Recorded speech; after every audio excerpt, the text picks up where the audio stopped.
नमस्कार, आदाब, सत श्री अकाल मेरे दोस्तों। आ गया आपका होस्ट और दोस्त प्रतीक सिंह लेकर के प्रमुख तथ्यों के साथ आपका पॉलिटी वीडियो क्लास का अगला क्लास, जिसमें शिक्षक भर्ती का संकाय के हिसाब से पेपर्स को डिज़ाइन किए गए हैं। उनके प्रीवियस ईयर क्वेश्चंस जो आए हुए हैं एग्जाम्स में वो क्वेश्चन डाले गए हैं। जो और भी आप पीएससी के स्तर पर जो क्वेश्चन आए हैं वो क्वेश्चन भी डाले गए हैं। और आपके संभावित प्रश्न भी कि अब आने वाले एग्जाम में कैसे कैसे क्वेश्चन पूछ सकते हैं, वो सारे क्वेश्चन के आधार पर हम थ्योरी प्लस क्वेश्चन दोनों को लेकर साथ में चल रहे हैं, ताकि आपको पता रहे कि कैसा थ्योरी पढ़ना है और उस पढ़े हुए थ्योरी से किस टाइप का क्वेश्चन आता है, आपको पूरी समझ हो जाए एक ही क्लास में। इस पैटर्न पे क्लास को हमने डिज़ाइन करवाया ही है। तो आज वीडियो नंबर 14 पढ़ रहे हैं मेरे साथ, शोषण के विरुद्ध अधिकार। सर जिसमें आप पढ़ेंगे अनुच्छेद 30 और 24। मैंने आपको बताया सर, सबसे पहला अधिकार समानता, मौलिक अधिकारों में समानता का अधिकार, कि हम पहले समान हो जाएंगे, है ना भाई। जब आदमी कोई पैदा होता तो सबसे पहले यही चाहता है कि मैं समान प्यार मिले, मुझे भी समान दर्जा मिले, समान इज्जत मिले। यस, जब आदमी को समान दर्जा प्यार इज्जत मिलने लगता है तो आदमी फिर स्वतंत्रता की हो जाता है। मुझे आज़ादी मिले मंदिर में प्रवेश करने की, घूमने की, फिरने की, बोलने की।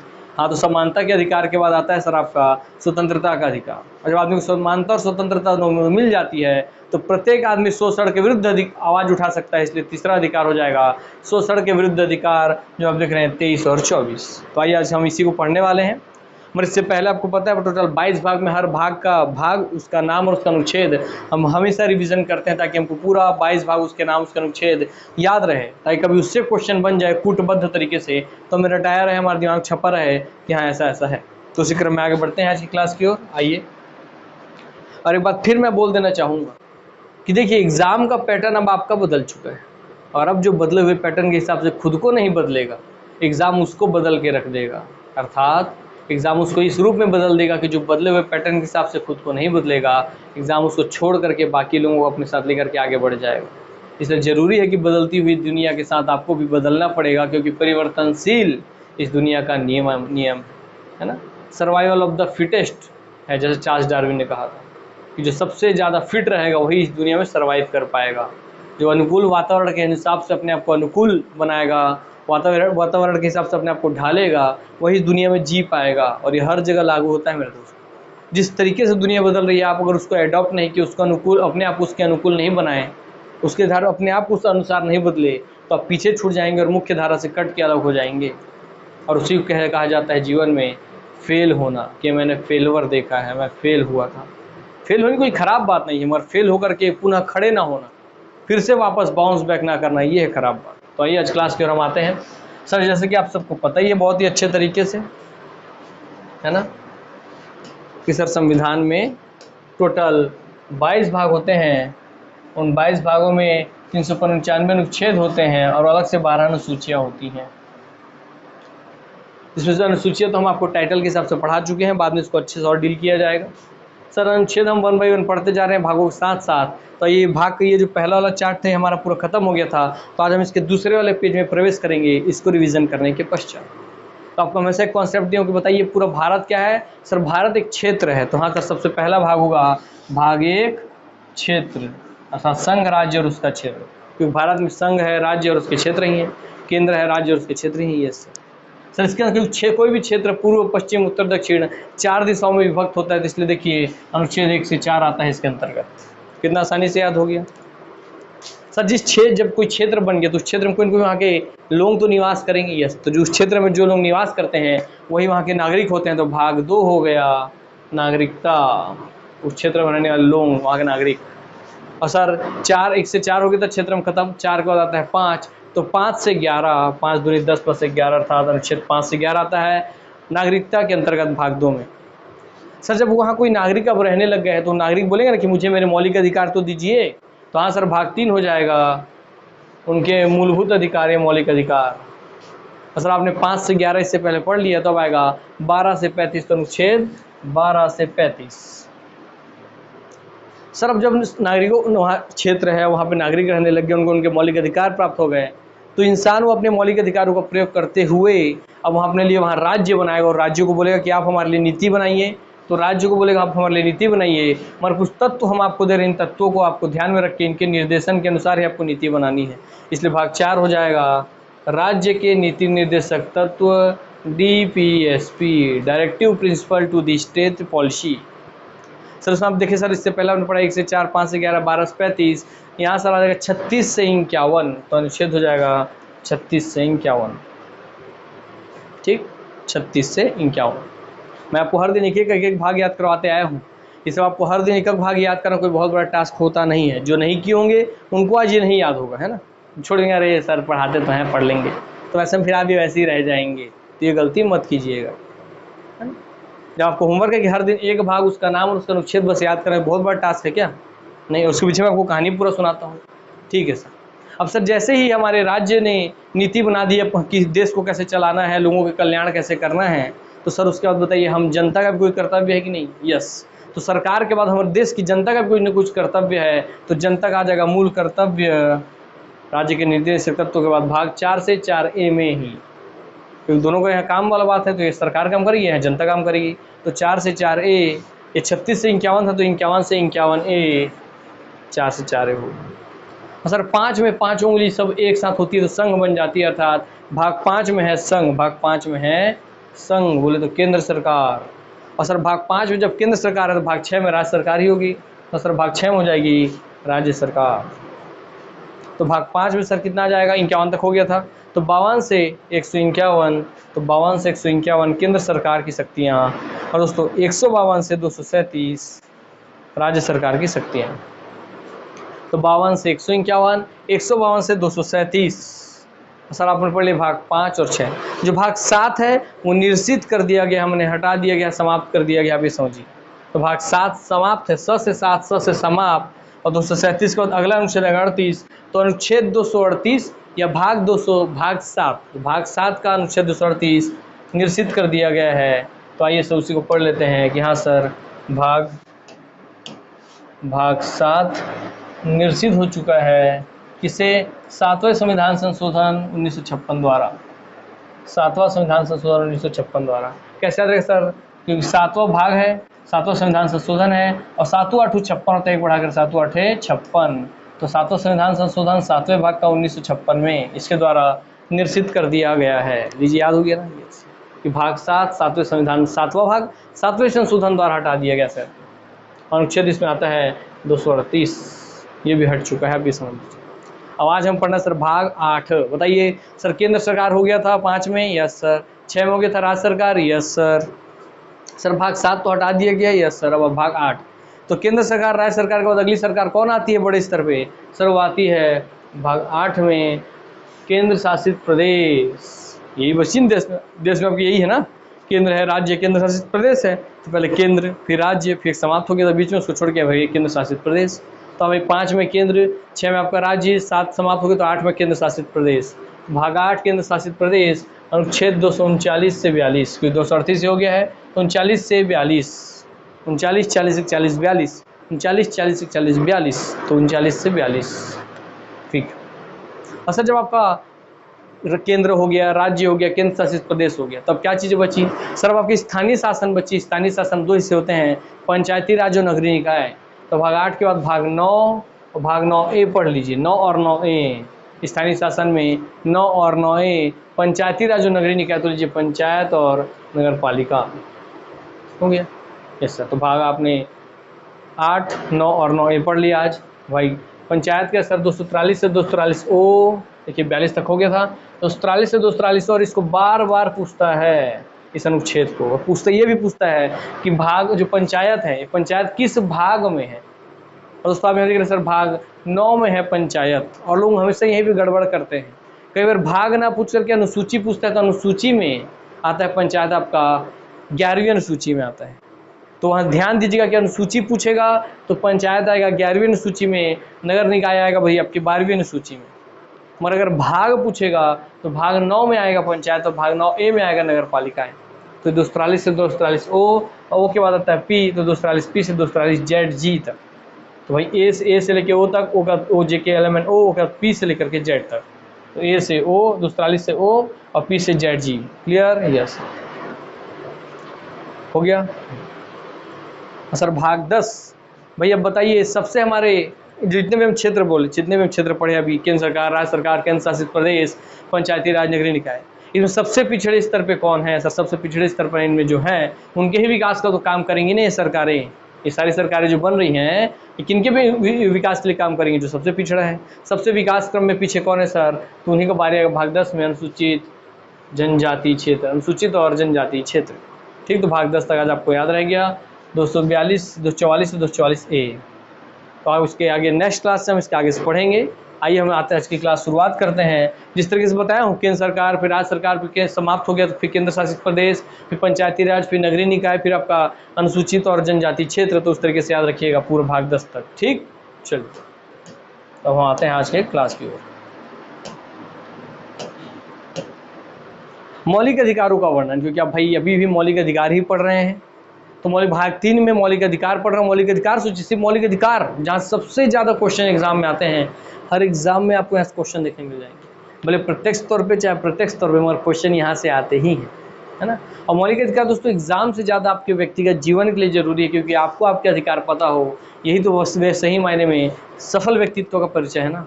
जिस इंसान को खुद के अधिकारों के बारे में ज्ञान नहीं है, वो दुनिया को क्या ज्ञान सिखाएगा और क्या ज्ञान देगा, है ना। इसलिए आपको अपने खुद के अधिकार खुद के जीवन के लिए पते होने चाहिए।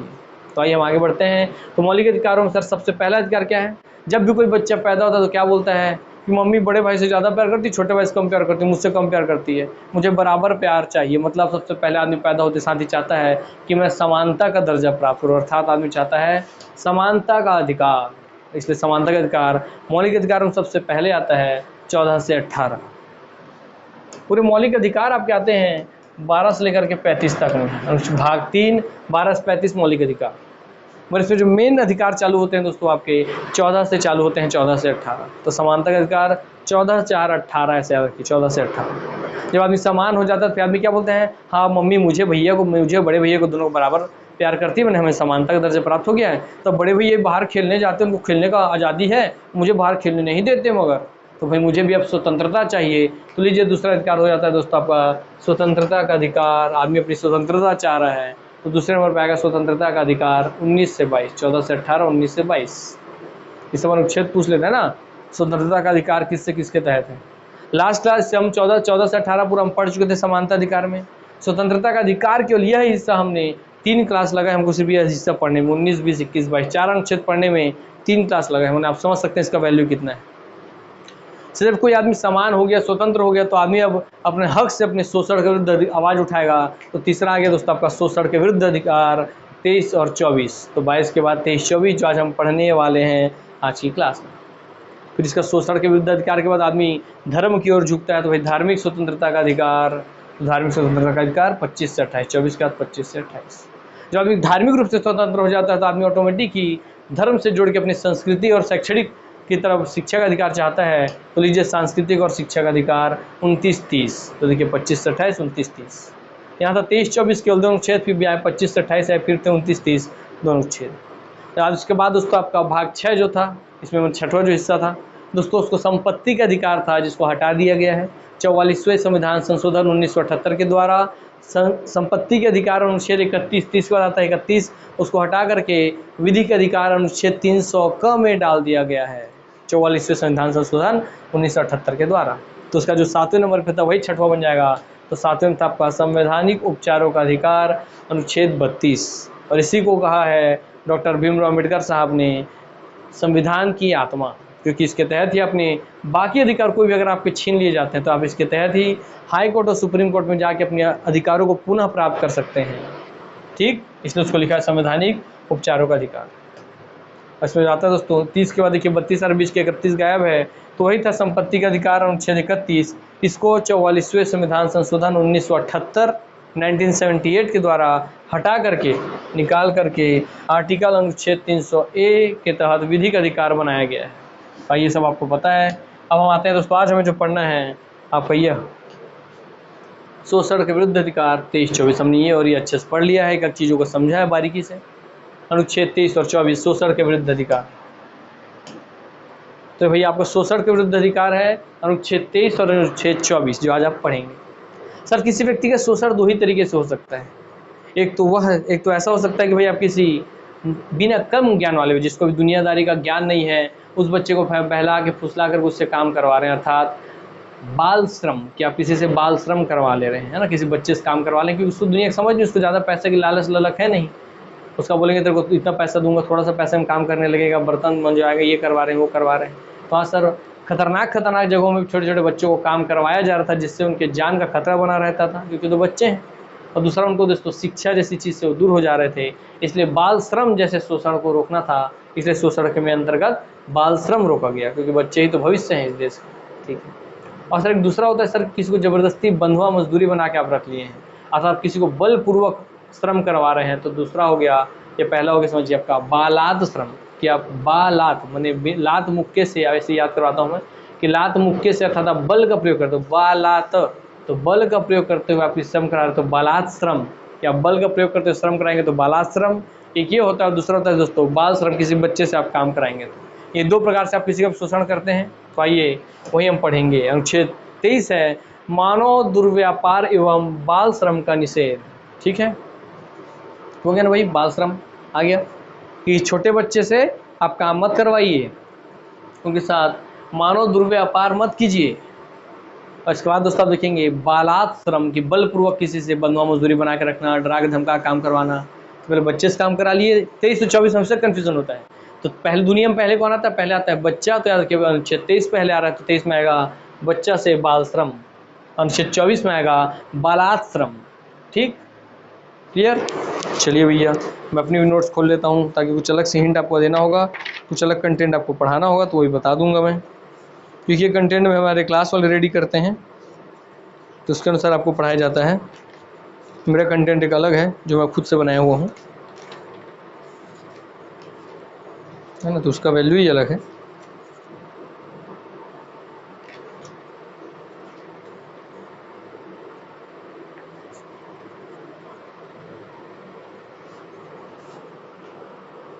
वही तो मैं सोचा, देखिए इसलिए मेरे को खटक रहा था बात मन में। 1 मिनट का समय देंगे आप, देखते हैं बार 24 में क्या डाला इन्होंने। देखिए यही गड़बड़ मैंने बोला, इसलिए मुझे खटक गया, इसलिए मैंने आपका अपना नोट्स खोला। तो दोस्तों अनुच्छेद 24 में अगर बाल श्रम है तो अनुच्छेद 23 में बालात श्रम होगा, तो इसलिए याद रखिएगा क्या, अनुच्छेद 23 में बाल श्रम नहीं मेरे दोस्त, बाल श्रम नहीं, बालात श्रम आएगा, बालात श्रम, बालात अर्थात बल का प्रयोग करने वाला श्रम। ठीक, तो बलपूर्वक आप किसी से काम करवा रहे हैं। ठीक, तो यह आ जाएगा दोस्तों 23 में, और दोस्तों अनुच्छेद 24 में आ जाएगा आपका बाल श्रम। पहले तो इतना याद रखिए, क्या सर, बाल श्रम, तो अनुच्छेद 23 में बालात श्रम या मानव दुर्व्यापार,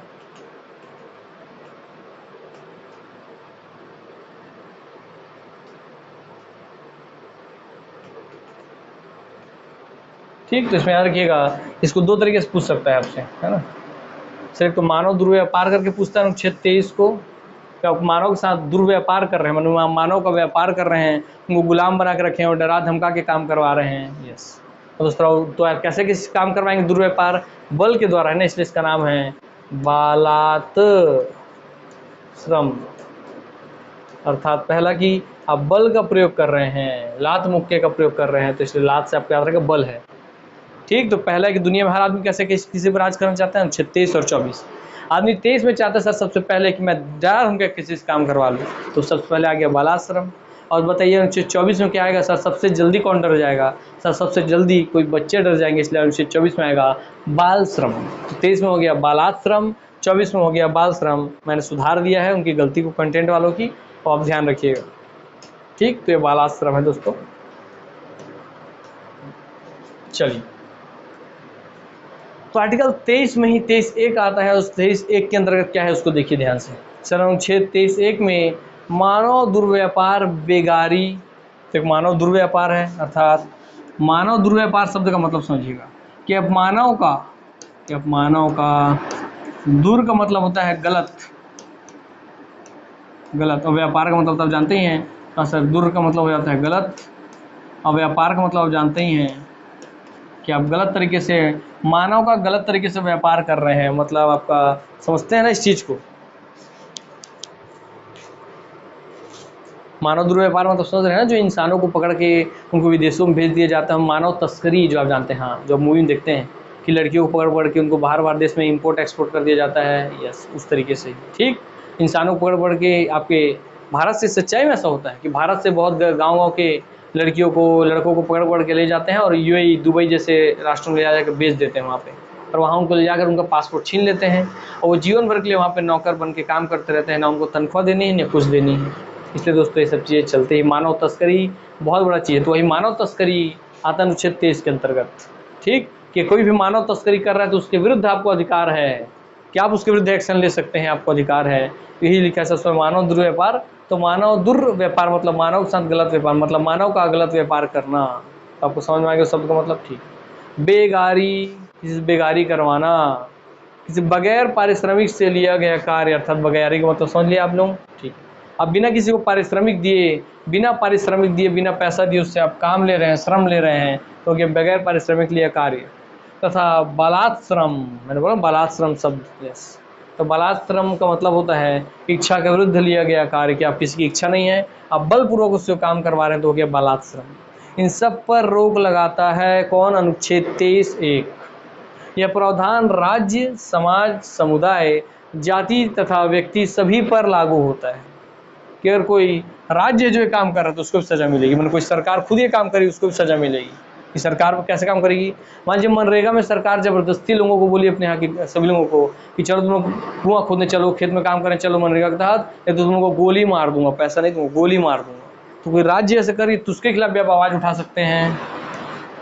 राज्य मतलब सरकार से, चाहे राज्य सरकार हो, चाहे केंद्र सरकार हो, चाहे केंद्र शासित प्रदेश हो, पंचायत हो, नगरीय निकाय हो, कोई भी सरकार आपकी आ रही है जो संप्रभु है, जो कोई क्षेत्र पर रहने वाले नागरिक हैं, दोस्तों ऐसा कोई भी अगर ये काम कर रहा है तो उसको भी सज़ा मिलेगी। कोई समाज है जो स्पेशली काम कर, पूरे समाज को सज़ा मिल जाएगी। कोई समुदाय है जो इस काम को कर रहा है तो पूरे समुदाय को सज़ा मिल जाएगी। कोई जाति है जो स्पेशली इस काम को कर रहा है उसको सज़ा मिलेगी, और कोई व्यक्ति भी है जो अकेले इस काम को कर रहा है तो उसको भी सज़ा मिलेगी इसके तहत, और ये सभी पर लागू है। क्लियर हो गई बात? इसलिए इन सभी चीज़ को आपको ध्यान दें कि यहाँ पे आपका राज्य, समाज, समुदाय और जाति तथा व्यक्ति सभी पर लागू है। ये कूट में पूछ सकता है, याद रखिएगा आने वाले समय में, कि इनमें से किसको सम्मिलित नहीं किया गया अनुच्छेद 23 के अंतर्गत, इनमें से किसके खिलाफ अनुच्छेद 23 के तहत एक्शन नहीं ले सकते, तो राज्य के ऊपर भी ले सकते हैं आप, ये बात ध्यान रखिएगा। अपवाद है सर 23(2), उसी अनुच्छेद 23 का अपवाद है 23 में 2, तो 23 में 1 कि भाई इनके खिलाफ एक्शन लिया जा सकता है, ये काम नहीं करना चाहिए आदमी को। और 23(2) क्या है? तो उसका अपवाद है कि भैया ये राष्ट्र पर नहीं लागू होगा। राज्य आवश्यकता पड़ने पर राष्ट्र सेवा के लिए कह सकता है, लेकिन धर्म, जाति, वर्ग के आधार पर भेदभाव नहीं होगा। अर्थात इस 23 का भी एक अपवाद है क्या, कि अगर राष्ट्र माने हमारा देश, पूरी देश, या अगर कोई राज्य भी ऐसा काम आपसे करवा सकता है, मतलब ज़बरदस्ती आपसे बलपूर्वक भी काम करवा सकता है, डरा धमका के भी काम कर सकता है, मगर सिर्फ और सिर्फ एक ही मुद्दे में, जब राष्ट्र सेवा की बात हो। अर्थात आपको इसको बहुत ही बारीकी, बहुत अच्छे समझने की ज़रूरत है कि अगर किसी विदेशी ने हमारे देश पे आक्रमण कर दिया तो सरकार, चाहे राष्ट्र, हमारे पूरी राष्ट्र हो, चाहे केंद्र सरकार, चाहे राज्य सरकार, वो ज़बरदस्ती बलपूर्वक भी आपको फोर्सफुली ये काम बोल सकती है कि देखिए हम पे विदेशियों का आक्रमण हो गया है और हमारे पास सैन्य बल कम है, तो मैं ये आग्रह करता हूँ कि मेरे देश के जितने भी युवा हैं, जितने भी इस उम्र से ऊपर के लोग हैं, चाहे 14 साल से ऊपर के लोग, 16 साल से ऊपर के लोग, 18 साल से ऊपर के लोग, कोई भी उम्र के लोग हैं, उनके हाथ पैर सही सलामत हैं, वो सब आए, उन सबको हथियार दिया जाएगा और वो हमारे दुश्मनों से लड़ें, उनका मुंह तोड़ जवाब दें, हमारे देश को बचाएं, हमारे देश की रक्षा करें। क्योंकि हमारी संख्या कम है, उनकी संख्या बहुत ज़्यादा है, तो अगर वो हमारे देश में कब्जा करेंगे तो ना आपकी बीवी बचेगी, ना आपकी बेटी, ना आपके बच्चे, कोई नहीं बचेंगे। तो इसलिए आपकी खुद की भी जिम्मेदारी है कि जब तक हमारे बस में था हमने संभाला है, अब आपकी खुद की भी जिम्मेदारी कि आप अपने परिवार के लिए, अपने राज्य के लिए, अपने राष्ट्र के लिए, अपने देश के लिए आगे आइए। तब ऐसे केस में आपसे बलपूर्वक भी, हर घर में कोई मान लीजिए 4 भाई हैं, तो चारों भाई अगर बड़े हो चुके हैं तो उनको ज़बरदस्ती पकड़ के भी उस समय सेना में डाला जा सकता है राष्ट्र सेवा के लिए, जब राष्ट्र पर ऐसा खतरा बन रहा है, तो ये गलत भी नहीं है। इसलिए 23(2) अपवाद है जिसके तहत राष्ट्र या राज्य आवश्यकता पड़ने पर राष्ट्र सेवा के लिए कह सकता है, लेकिन विशेषकर यह कभी नहीं करेगा, उस समय भी ये नहीं करेगा कि नहीं सिर्फ हिंदुओं को ही डाल रहा है, उसमें ये नहीं कि जबरदस्ती सिर्फ मुस्लिमों को ही डाल रहा है, नहीं, वो किसी भी तरीके से धर्म, जाति, वर्ग के आधार पर भेदभाव नहीं होगा। सभी धर्म, सभी वर्ग, सभी जाति के लोगों को उस समय देश की सेवा के लिए, राष्ट्र की सेवा के लिए आगे आना होगा और सबके ऊपर लागू होगा ये बात। ठीक, तो बच्चे समझ गए कि हाँ सर 23 के तहत कि आप किसी के साथ बलपूर्वक अगर मानव दुर्व्यवहार कर रहे हैं, मानव का गलत व्यवहार करा रहे हैं, बेगारी करवा रहे हैं, उनसे बलात्श्रम करवा रहे हैं, तो चाहे वो कोई भी हो, राज्य हो, समाज हो, समुदाय हो, जाति हो, व्यक्ति हो, सबके खिलाफ एक्शन लिया जा सकता है। और उसी 23(1) के बाद 23(2) में उसका अपवाद है कि जब राष्ट्र सेवा की बात हो, राष्ट्र में खतरा आ जाए, मंडरा जाए, दोस्तों किसी व्यक्ति से, किसी भी धर्म, वर्ग, जाति, मूल, किसी के भी व्यक्ति से बिना भेदभाव के सभी को जबरदस्ती बोल सकते हैं हम, क्या ये काम कीजिए, देश को आगे बढ़ाने में मदद कीजिए। क्लियर बातें? तो अच्छे भैया 23(1) और 23(2) आपके मन में अच्छे से बस गया होगा, रम गया होगा, आप इसको अच्छे से फील कर सकते हैं। इसको कैसा भी घुमा के आपसे क्वेश्चन पूछेगा कि मान लीजिए चाइना ने आक्रमण किया, तब आपको जबरदस्ती ऐसा कर सकता है कि नहीं, हमारा राष्ट्र, हमारा देश, तो कर सकता है वाला बात। ठीक, आजकल व्यवहारिक ज्ञान ही पूछ रहे हैं, अब आपको अच्छे तरीके से व्यवहारिक ज्ञान मिल गया होगा। तो आइए आगे बढ़ते हैं। अनुच्छेद 23 के बने कुछ कानून, ठीक है, तो सर अनुच्छेद 23 के तहत कुछ कानून भी बने हैं इन चीज़ों को रोकने के लिए ना, मानव दुर्व्यवहार को, मानव तस्करी को। तो ये देखते हैं भैया कौन कौन से कानून बने हैं। सर है मानव दुर्व्यापार, पुरुष, महिला व बच्चों की खरीद, मैंने बोला था ना मानव तस्करी, खरीद पर प्रतिबंध हेतु संसद ने अनैतिक दुर्व्यापार निवारण अधिनियम 1956 का निर्माण किया था। किसका? संसद ने, संसद को अधिकार प्राप्त था निर्माण करने का। हाँ सर, संसद ने निर्माण किया था अनैतिक दुर्व्यापार निवारण अधिनियम 1956, कि कोई भी अनैतिक तरीके से दुर्व्यापार कर रहा है तो उसका निवारण करने के लिए अधिनियम है कि उसका निवारण कीजिए इस नियम कानून के तहत 1956 बना।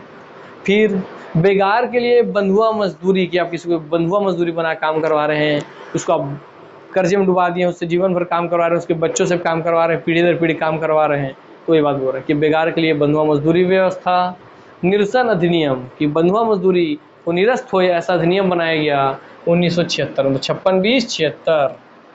और न्यूनतम मजदूरी अधिनियम 1948 है कि न्यूनतम कम से कम इतनी रुपए तो मजदूरी मिलनी चाहिए, इसके लिए भी नियम बना 1948 में कि किसी व्यक्ति को काम करने के बदले कम से कम इतना रुपया दैनिक खर्चा मिलना ही चाहिए। फिर आया 48 में, हो गया, आज़ादी के बाद ही बन गया था। ठेका श्रमिक अधिनियम 1970 का, ठेका से श्रमिक अधिनियम 1970 कि ठेके पर जब कुछ ठेका लिया जाता है तो श्रमिकों को किस तरीके से ठेकेदार ज़्यादा से ज़्यादा काम करवा के उनसे ज़्यादा से ज़्यादा काम नहीं छोड़ करके उतने ही कम पैसे में सोचता हूँ जल्दी जल्दी इनसे काम करा लूँ, ज़्यादा से ज़्यादा काम करा लूँ, तो उसके लिए भी लिया गया कि भैया एक लिमिट है। आप ठेकेदार, ये नहीं कि ठेकेदारी के ठेकेदार, मान लीजिए आप खुद ठेकेदार बनते हैं, आप लेबर लेके आए 300 रुपये रोजी पे, तो कोई भी ठेकेदार क्या करता है, रगड़ के काम करवाता है उन लोग से, पूरा बैला धुका टाइप का, है ना। तो दोस्तों उसी के लिए नियम बनाया गया कि ठेका श्रमिक अधिनियम 1970। फिर समान पारिश्रमिक अधिनियम, कि समान काम के लिए समान वेतन आपको मिले। आप खुद सोचिए कि एक आपका बगल में एक और काम वाला सहकर्मी है, एक आप हैं, दोनों समान काम करते हैं, उनको दे रहे हैं 5,000 रुपया, आपको दी जा रहा है 2,000 रुपये, कितना गलत नाफहमी, कितना गलत तरीका है ये। क्लियर बातें? चलिए, तो समान पारिश्रमिक अधिनियम कि आपको समान काम के लिए समान पारिश्रमिक मिले, अधिनियम 1976। तो कि भैया आपका बेगार के लिए बंधुआ मजदूरी व्यवस्था निरसन अधिनियम 1976, समान पारिश्रमिक अधिनियम 1976, 76 से पहले आता है 70, तो ठेका श्रमिक अधिनियम 1970, और सबसे पहले आता है 1948 में न्यूनतम मजदूरी अधिनियम 1948, और यहाँ बना था अनैतिक दुर्व्यापार निवारण अधिनियम 1956। अब ये पूछ सकता है अनुच्छेद 23 के तहत इनमें से कौन से नियम बने हैं, इस तरीके से कूट में जमा के आने वाले समय में आपसे क्वेश्चन पूछ सकता है, या इन नियमों को दे देगा और पूछेगा किस अनुच्छेद के अंतर्गत निर्मित किए गए हैं, या किस अनुच्छेद को के तहत इसका निर्माण किया गया है। तो आपको अब समझ रहेगा कि हाँ सर ये सब अनुच्छेद 23 के अंतर्गत मानव दुर्व्यापार, बलात्श्रम, बेगारी, ये सब चीज़ों को रोकने के लिए इसका निर्माण किया गया है। तो अनुच्छेद 23 आपको अच्छे से समझ में आ गया होगा, है ना। और दोस्तों ये जो आपको है, इसको आप इस रूप में नहीं भी जानते होंगे, अनैतिक दुर्व्यापार निवारण, इसको आप इस रूप में मगर जरूर जानते होंगे, पीटा एक्ट। हाँ सर, पीटा एक्ट के रूप में आप जरूर जानते होंगे इसे, पीटा एक्ट तो वही है, मैं लिख दे रहा हूँ फिर भी है फॉर एक्ट। तो पीटा एक्ट के रूप में आप जरूर जानते होंगे, प्रिवेंशन ऑफ इमोरल ट्रैफिकिंग, है ना। तो prevention of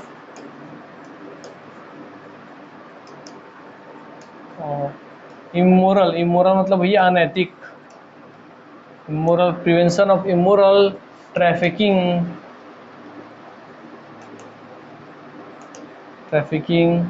act, prevention of immoral trafficking act, PITA, पीटा एक्ट।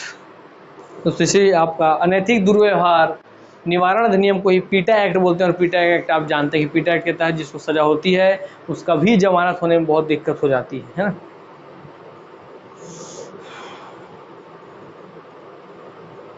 बंधुआ मजदूरी अधिनियम कहाँ गया हमारा? ये बंधुआ मजदूरी इसका भी शॉर्ट फॉर्म है, लिख लीजिए उसको भी, BLA एक्ट। क्या? BLA act, bounded labour act 1976। तो पीटा एक्ट हो चाहे आपका BLA एक्ट हो, हाँ सर, ये सब का निर्माण इसी के तहत हुआ है। आपको उसका हिंदी नाम इंग्लिश नाम दोनों पता चल गया जो फेमस थे। क्लियर? और एक बात और आपको बता दूं, इसका कहाँ गया? पीटा एक्ट के तहत ही ना, इसलिए बोलते हैं ना नोट्स, अपने नोट्स का अलग ही जादू होता है। ये पीटा एक्ट आप पढ़ रहे हैं दोस्तों, इसी पीटा एक्ट के तहत ही, इसको अलग से नोट करके लिख लेंगे या दिमाग में बैठा लेंगे, जो वैश्यावृत्ति है मेरे दोस्त, आपको पता होना चाहिए। तो अनुच्छेद 23 के तहत बनी हुई पीटा एक्ट के तहत ही वैश्यावृत्ति भी कवर होती है कि अगर ज़बरदस्ती किसी के साथ वैश्यावृत्ति में उतारा जा रहा तो वो भी आपके पीटा एक्ट के तहत ही इसके ऊपर भी एक्शन होता है, अगर किसी से ज़बरदस्ती आप वैश्यावृत्ति करवा रहे हैं तो। ठीक, कभी पूछ सकता है कि वैश्यावृत्ति किस अनुच्छेद के किस कानून के तहत आती है, तो वही किस अनुच्छेद के? तो अनुच्छेद 23 के। किस कानून के तहत? तो पीटा कानून के तहत आती है। तो वैश्यावृत्ति कवर की जाती है अनुच्छेद 23 के तहत, और फिर 23 में भी 23(1) के तहत। और दोस्तों उसमें आपका इसमें किसके तहत कवर होती है? नियम में पीटा एक्ट के तहत, है ना भाई, 1956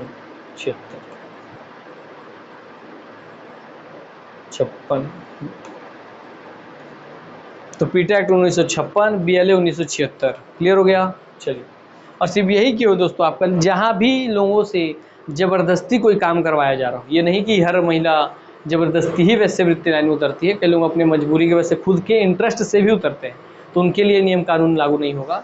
जिनको बलपूर्वक लेके आया गया है, किडनैप करके, कहीं से उठा करके, है ना, इस तरीके से अगर किसी को लाया गया तो उनको आप बचा सकते हैं इसी पीटा एक्ट का उपयोग करके। ठीक, तो अपने अधिकारों को जानिए, मैंने कहा था ना।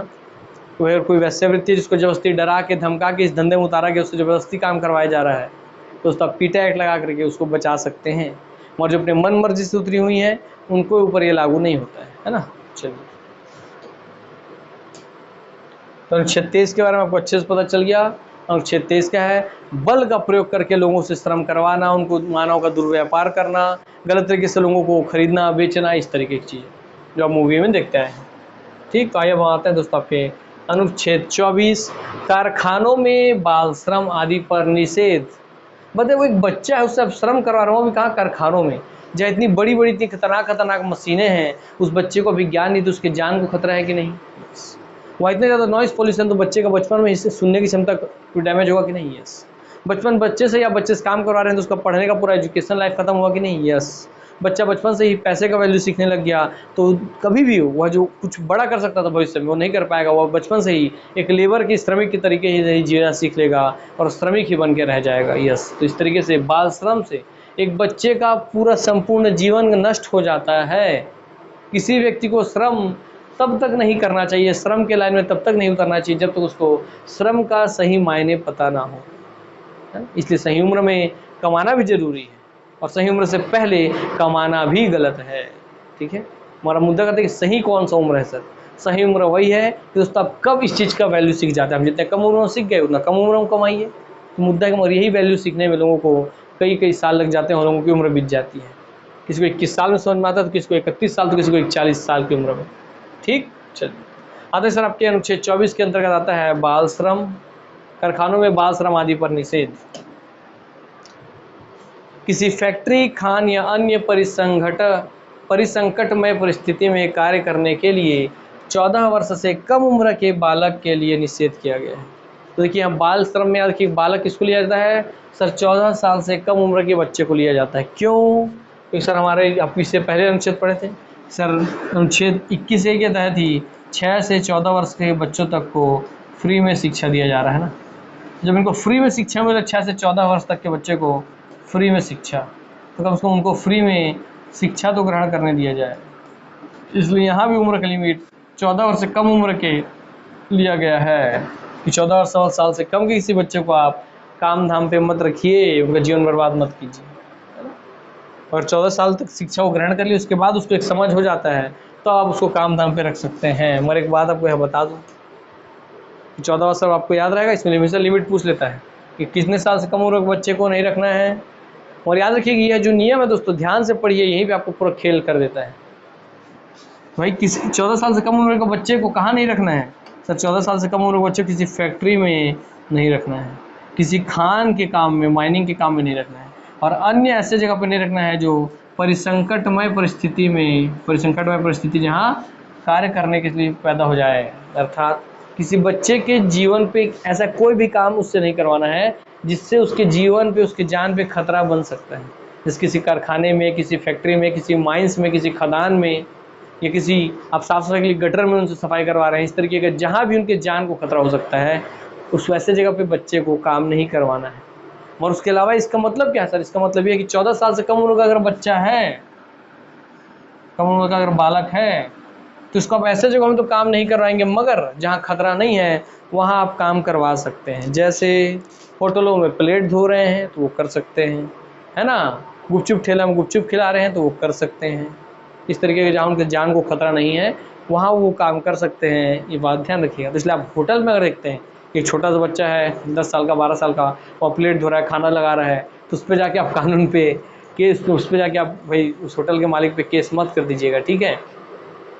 सुन में बात, तो आपको मैं बोला सही ज्ञान का नॉलेज होना चाहिए, ठीक। क्योंकि 14 साल से कम उम्र के बच्चे को केवल ऐसे जगहों पे काम नहीं करना है। हाँ, मगर अगर उसी छोटे बच्चे से वो किचन में काम करवा रहा है, कुकिंग का काम करवा रहा है, जहाँ भाई गैस सिलेंडर, आग है, बहुत सारी बड़ी बड़ी भट्टियाँ हैं, तो उसको वैसे जगह पे आप उस इंसान पे भी केस कर सकते हैं। मगर अगर उसका काम इतना ही है कि उसको प्लेट धो रहा है, या खाना लगा रहा है, या टेबल पोंछ रहा है, तो उसमें उसके जान को खतरा नहीं है, इसलिए उस पर आप केस नहीं कर सकते। वैसे में उस बच्चे के ऊपर को बचाने के लिए आप केस नहीं कर सकते, ठीक। तो सर वो बच्चा उतने कम उम्र में अगर काम करे तो गलत नहीं है? नहीं है दोस्त, गलत। क्योंकि हर कोई हमारी तरह या हम लोगों की तरह, आप में से अधिकांश की तरह मेरी तरह भी एक अच्छे या मध्यम वर्गीय परिवार में पैदा नहीं होता है ना। कोई लोग ऐसे जगह भी पैदा होते हैं जहाँ उनके माँ बाप बहुत बीमार हो, माँ बाप भी कमा रहे हैं, बच्चे भी कमा रहे हैं, तब जाके घर चल रहा है। तो ऐसे जगह हम दोस्तों सबको मिलकर काम करना होता है घर की स्थिति को सुधारने के लिए, ठीक। आइए, हाँ, हमारा मुद्दा ये है कि उसके साथ उसकी शिक्षा भी जरूर चलती रहे। शिक्षा ही सबसे बड़ा हथियार है। हाँ सर, किसी फैक्ट्री, खान या अन्य परिसंकटमय इस परिस्थिति में कार्य करने के लिए 14 वर्ष से कम उम्र के बालक के लिए निषेध किया गया है अनुच्छेद 24 में, ठीक। सर 2005 में बाल अधिकार संरक्षण आयोग अधिनियम पारित किया गया। क्या? बाल अधिकार संरक्षण आयोग अधिनियम पारित किया गया 2005 में, जिसके तहत राष्ट्रीय और राज्य स्तर पर आयोग का गठन किया गया। राष्ट्रीय बाल अधिकार संरक्षण आयोग, राज्य बाल अधिकार संरक्षण आयोग का गठन किया गया इसी 2005 के अधिनियम के आधार पे। 2005 वाला आप सीख गई है सर, आते हैं 2006 पे। 2006 में इसको विस्तृत करके घरेलू तथा व्यावसायिक प्रतिष्ठानों को इसके दायरे में लाया गया। फैक्ट्री आदि में 14 वर्ष की आयु को बढ़ाकर 18 वर्ष कर दिया गया। घरेलू संदर्भ में आयोग के द्वारा अनुशंसा की गई है। आप कहने का मतलब क्या है कि मैंने आपको जो समझाया कि भाई अगर वो किसी होटल में से प्लेट वेट पूछ रहा है तो पहले वह कवर नहीं थे तो नहीं थे, मगर बाद में इसके तहत देखिए कि कोई घरेलू काम के लिए भी, और अगर 2006 में इसको बड़ा फैला दिया गया इसके दायरे को, पहले इतने ही क्षेत्र काम कवर हो रहे थे, 2006 में इसको विस्तृत करके घरेलू तथा व्यावसायिक प्रतिष्ठानों को इसके दायरे में लाया गया। सुनना के बाद, अर्थात अगर आप देख रहे हैं अब कि कोई बच्चे से काम करवा रहा है तब आप उसके खिलाफ एक्शन ले सकते हैं। हमारा ऐसा होता नहीं है, क्योंकि बच्चा वहाँ अपनी स्वमर्जी से आता है, उसकी ज़रूरत है इसलिए वो कर रहा है काम, ठीक। 2006 में इसको विस्तृत करके घरेलू प्रतिष्ठान, व्यावसायिक प्रतिष्ठान, मैंने बोला कि नहीं मेरे घर का ठेला है, जैसे मान लीजिए कि मैं माता पिता हूँ, मैं भजिया बड़ा छानता हूँ, बेचता हूँ समोसा वमोसा छान के, मेरा छोटा बच्चा वहीं पे है, वो भी लो आपको चटनी दे रहा है, समोसा दे रहा है, बांट रहा है, तो अब उसके खिलाफ भी आप एक्शन ले सकते हैं, क्योंकि अब इसमें घरेलू प्रतिष्ठान में सम्मिलित हो गया है। दूसरा बात, अब इसमें व्यावसायिक प्रतिष्ठान, क्या कोई व्यापारी जैसे होटल में प्लेट पोंछने के लिए, बर्तन मांजने के लिए रखा है, तब उसको भी आप एक्शन ले सकते हैं, क्योंकि इसके दायरे में लाया गया है इनको भी अब 2006 में।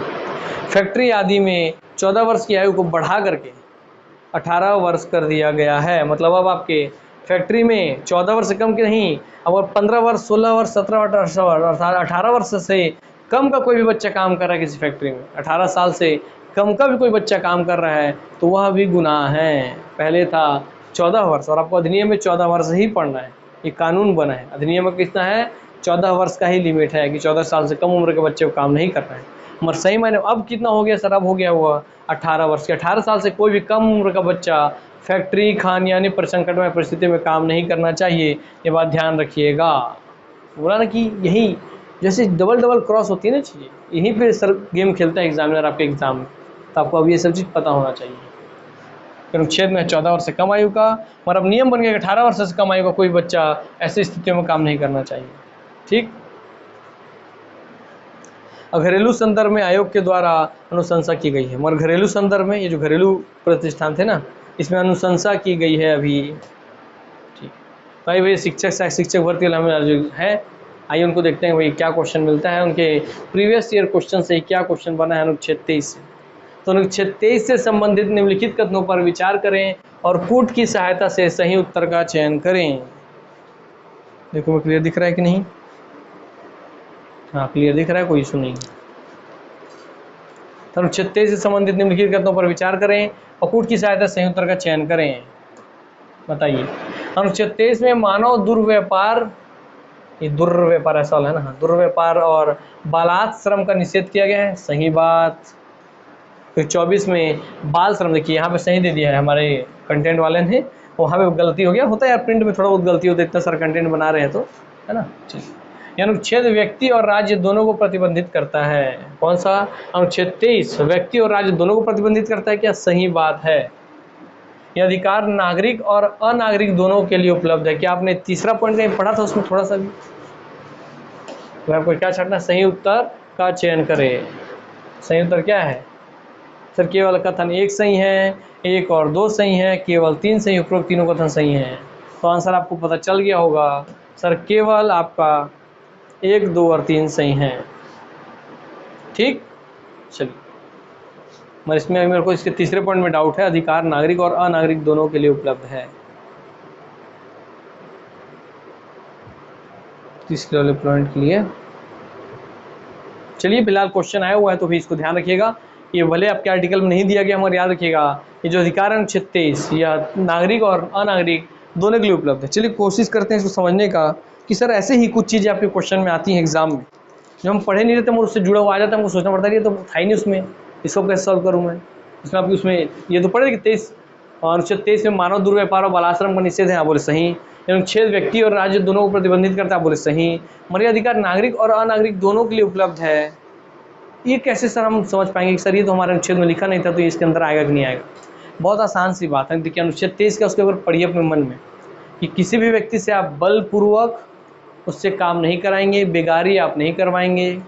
अर्थात बताइए कि आपको नागरिक और अनागरिक का मतलब क्या है? सर नागरिक जो हमारे देश का व्यक्ति है, क्या आप उसको बलपूर्वक काम करवा सकते हैं? नहीं, इसलिए भाई ये तो रहेगा ही। ठीक है। और सर अनागरिक मतलब जो हमारे देश का नागरिक नहीं है मगर इंसान तो है, तो आप किसी कोई विदेशी है तो उसको आप बलपूर्वक काम करवाएंगे क्या? उससे आप बलात्श्रम करवाएंगे क्या? उससे आप बेगारी करवाएंगे क्या? नहीं। अर्थात दोनों को ही सुरक्षा प्राप्त है इसके तहत, है ना। ध्यान रहेगा आपको, हाँ सर, कि तीनों ही कथन सही है। तो इसी तरीके से कि कई बार आप कुछ चीज़ें पढ़ते हैं उसका महत्व समझने की कोशिश कीजिए। यहाँ यार अनुच्छेद 23 में बोला था कि किसी व्यक्ति से बलात्श्रम बलपूर्वक काम नहीं करवाना है ना, मारपीट के डरा धमका के उससे काम नहीं कराना है, उसका व्यापार नहीं करना है, दुर्व्यापार नहीं करना है। तो सिर्फ हमारे देश के नागरिकों को प्राप्त होना चाहिए क्या? मतलब हमारे देश में अगर कोई विदेशी आ रहा है तो उसको पकड़ के मैं बेच सकता हूँ, उसको पकड़ के मैं वैश्यावृत्ति करवा सकता हूँ, उसको जबरदस्ती मारपीट के काम करवा सकता हूँ। तो आपका मन क्या बोलेगा? नहीं यार ये तो गलत बात है ना। तो गलत है इसका मतलब भाई उसको भी सुरक्षा प्राप्त है अनुच्छेद 23 में, इसलिए ये अधिकार नागरिक और अनागरिक दोनों के लिए उपलब्ध है। मैंने बोला ना यार कि आप क्या पढ़ते हो मैटर नहीं करता, आप उसकी अगर समझ विकसित कर लेते हैं। जैसे आपको बहुत अच्छा एग्जाम्पल है समझा दिया मैंने या अगर आपको समझ हो गया कि हाँ यार ये बोलना क्या चाहते हैं, इसकी आत्मा क्या है, तो इस सबको बचाना चाहता है ऐसे गलत कृत्य से, चाहे वो हमारे देश का हो चाहे विदेश का हो, सबके लिए बराबर बात है। क्योंकि आप ही सोचिए, अगर आप विदेश गए घूमने के लिए, आपको पकड़ के वहाँ के लोग जबरदस्ती बाल श्रम करा माना बालात श्रम करवाने लग जाएं, जबरदस्ती आपका तस्करी कर दें, व्यापार कर दें, तो गलत है ना। तो उसको भाई वहाँ सुरक्षा प्राप्त होना चाहिए ना अनुच्छेद 23 के तहत। तो वहाँ का कोई अनुच्छेद होगा, हमारे यहाँ अनुच्छेद 23 है। यस, तो आपको इसको भी कवर किया जाता है, अर्थात उपरोक्त तीनों ही कथन सही हैं अनुच्छेद 23 के अंतर्गत। बहुत बढ़िया क्वेश्चन डाला है हमारे कंटेंट वाले ने, उनको धन्यवाद बोलिएगा। ठीक, इसके पीछे आपके संतन जी, छोटू जी, पप्पू जी और चेतराम जी, बहुत लोगों का मेहनत है, और सबसे ज़्यादा मेहनत इस कंटेंट बनाने में करते हैं संतन जी। ठीक, तो संतन जी को भी धन्यवाद लिखिएगा। जब भी आप ये वीडियो देखें, संतन जी को थैंक यू बोलिएगा, कितना अच्छा क्वेश्चन डाले, जिसके माध्यम से आज आपको मैं किसी चीज़ को जो हम पढ़ते हैं उसका महत्व तो हमें कैसे समझना है ये सिखा पाया। ठीक, आइए, निम्नलिखित में से अनुच्छेद 23 का अपवाद है। अब देखिए अनुच्छेद 23 का अपवाद क्या था, याद कीजिए 23(2) में है। पहली बात तो अनुच्छेद 23 का अपवाद 23(2) में है, और ये प्रीवियस ईयर क्वेश्चन है। तो राज्य द्वारा अधिरोपित सार्वजनिक प्रयोजन के लिए अनिवार्य सेवा, सरकारी सेवा में अधिरोपित सेवा, निजी कंपनियों के लाभ के लिए व्यवहार या धार्मिक प्रयोजन से अधिरोपित सेवा, अनुच्छेद 23 का अपवाद है। क्या भैया अपवाद बताइए? कि भाई आपको बताया था ना कि सरकार भी, राष्ट्र या राज्य भी ऐसे आपको जबरदस्ती काम करवा सकते हैं, मगर किस परिस्थिति में, जब राष्ट्र के हित की बात हो, राष्ट्र सेवा की बात हो। ठीक, तो ये देखते हैं सर, आंसर आपका स्पष्ट है आपको बहुत आसानी से, कि राज्य द्वारा ही, क्योंकि राष्ट्र और राज्य दो ही शब्दों को यहाँ जिक्र किया गया है। एक तो राष्ट्र आपके द्वारा काम करवा सकता है आपको राष्ट्र हित के लिए, और एक है राज्य जो आपको राष्ट्र हित के लिए काम करवा सकता है। ये दिखा देता हूँ, नहीं तो आप बोलेंगे। देखिए, एक राष्ट्र और एक राज्य ही है जो आवश्यकता पड़ने पर राष्ट्र सेवा के लिए कह सकता है कि लेकिन धर्म जाति वर्ग के आधार पर भेदभाव नहीं करेगा। तो राष्ट्र और राज्य ही है, इसलिए वहां पे आपको